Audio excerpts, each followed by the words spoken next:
पनीपरिया खाई जे बोर हो chicken mutton भी खाई बोर हो ना। तो ये रेसिपी मोर घरे निश्चय ट्राए करूँ। अति सरल उपाय घरे प्रस्तुत करेंगे। घरे जदि किसी भी बनइबा को नहीं ताहले ए रेसिपी बनइबे जदि समस्ते पसंद करेंगे। बिना चिकेन मटन रे भी चिकेन मटन रे भी स्वाद आसो। बहुत ही यूनिक रेसिपी। तो फुल वीडियो वॉच करके बनातु देखिए परफेक्ट बन। तो चलतु लेट नक रेसिपी प्रस्तुत करवा। नमस्कार जय जगन्नाथ चिली कुकिंग को आपण मानक अनेक अनेक स्वागत। प्रथम देखो ये दुईटी कंचा आलू नहीं। आलू को कौन करिए आम चोपा को तार बाहर कर भलसे धोईदबा 2 ରୁ 3 थर।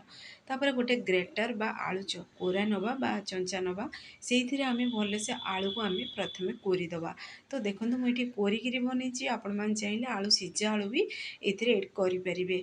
तो सेम प्रोसेस रे देखो मु सब दुईटी जगह आलू को पूरा कोरी देइछि। तो आपको 2 ରୁ 3 थर टिके मु धोई देइछि। धोई सारिबा परे गोटे आमे बाउल नवा। बाउल रे आमे प्रथमे कौन करबा ना आलू को आमे हाथ साहाय्य टिके देखंतु एई भली पूरा चिपुड़ी किरी आमे बाहर कर देबा बाउल रे ऐड कर देबा। तो सबुतक आलू को आमे सेम प्रोसेस रे चिपुड़ी किरी आमे एई भली आमे बाउल को ऐड कर देबा। तो देखो ये मुझे सेम प्रोसेस रे सब आलू को चिपुड़ी देइछि। तो एबे आमे सेइथरे ऐड कर देबा बेसन।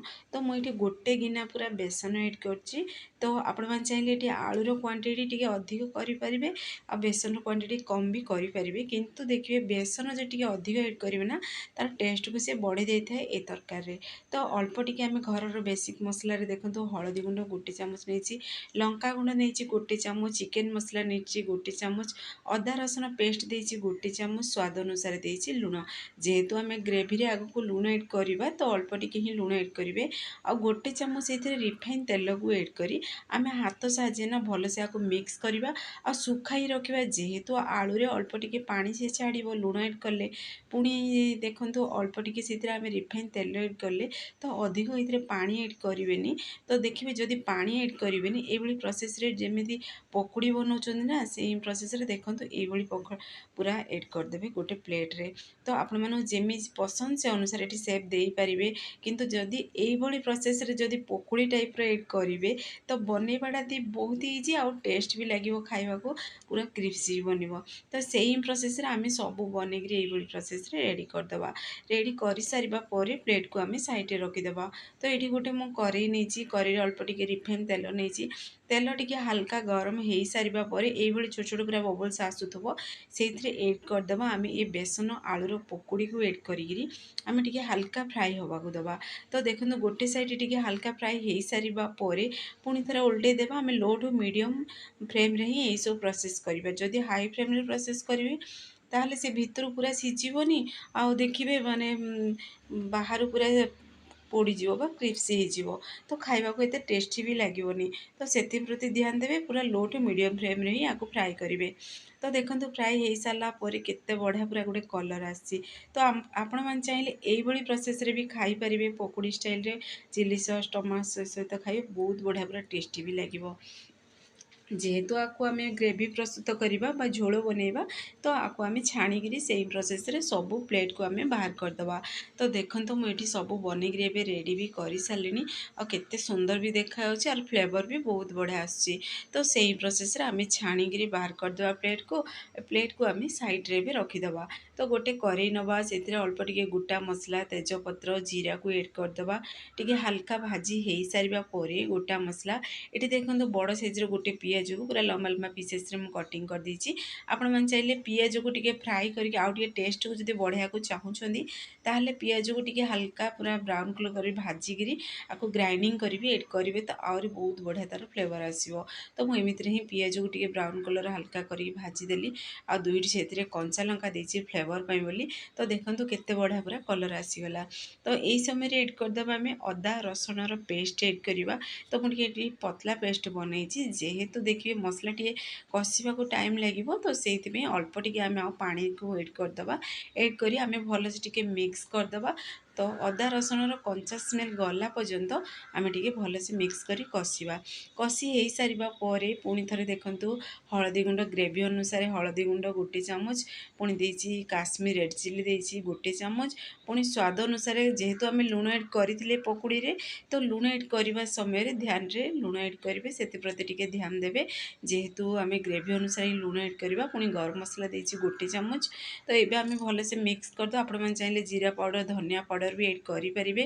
ଯେହେତୁ ଘରେ ଦେଖିବେ ସମସ୍ତଙ୍କ ପାଖରେ ଆଭେଲେବୁଲ୍ ଥାଏ ଘରର ବେସିକ୍ ମସଲା, ତ ମୁଁ ସେଇ ମସଲାରେ ହିଁ ବନେଇକି ଆପଣମାନଙ୍କୁ ସେୟାର କରିଛି।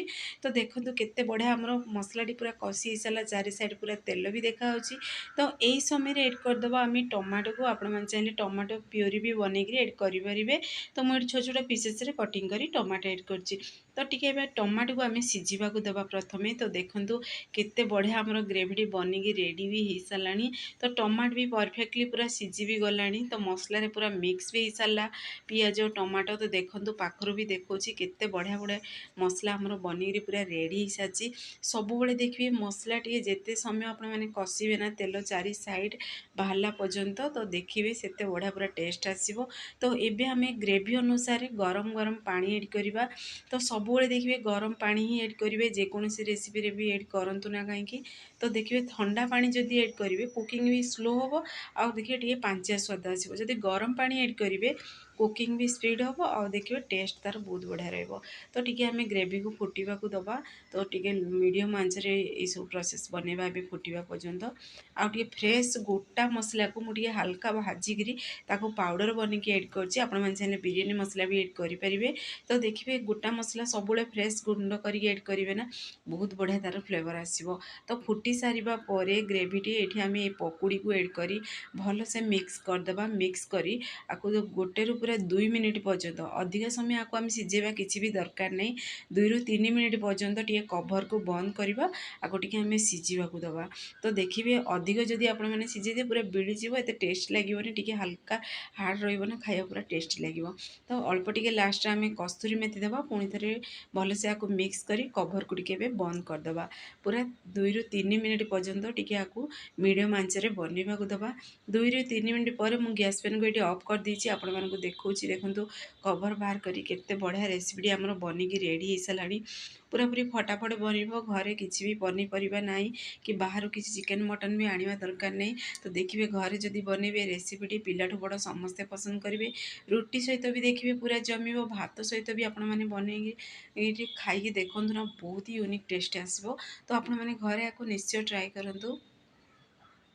तो फ्रेंड्स आपने जब भिडियोटी मोर पसंद आसो ताहले सांगମାନଙ୍କୁ सेयार करंतु लाइक करंतु चैनल रे जदि नुआ अच्छे चैनल को मोर सब्सक्राइब कर दिंतु बेल आइकन क्लिक कर दिंतु जहाँ फल मोर सब वीडियो नोटिफिकेशन प्रथम आपण मानक पहुँचो मुझे इजी इजी वीडियो नहीं आसबि आपण मैंने देखिए घरे आपको निश्चय ट्राए करंतु देखंतु देखु देखु ही खाइबा को इच्छा हम गोटे रुटी बदल में पूरा 4टी रुटी खाइबे एते ही स्वादिष्ट लगे तो बहुत ही यूनिक स्टाइल बनिकी रेडी होती तो आपण मैंने घरे आपको निश्चय ट्राए करंतु फेसबुक पेज देखुं जदि फेसबुक पेज मोर फॉलो करंतु फाइनाली आमर बेसन रेसिपी बनिकी रेडी सारी बेसन करी तो आपण मैंने घरे ट्राए करंतु केमती लगिला कौन कमेंट बॉक्स में कमेंट करने को जमार भूलंतुनी।